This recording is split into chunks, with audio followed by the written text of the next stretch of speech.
एक आ सुकृत न कोनो बंदगी न कोनो पल्लगी।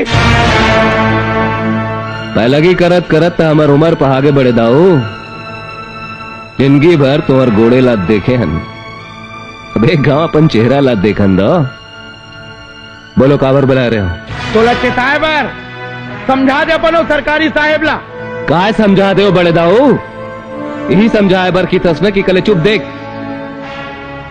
देख कैसे छत्तीसगढ़िया, हाँ छत्तीसगढ़िया के पेट में लात मारा थे। देख ये अन्याय अत्याचार और शोषण ला और आखिर कार ला तोप ले वैसे जैसे सैकड़ों साहब मना तोपे। यही समझाए बर की तस्में बड़े दाऊ।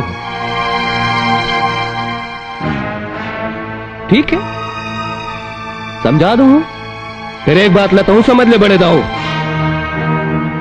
पंकज साहेब मनखे नो है, आगी है आगी।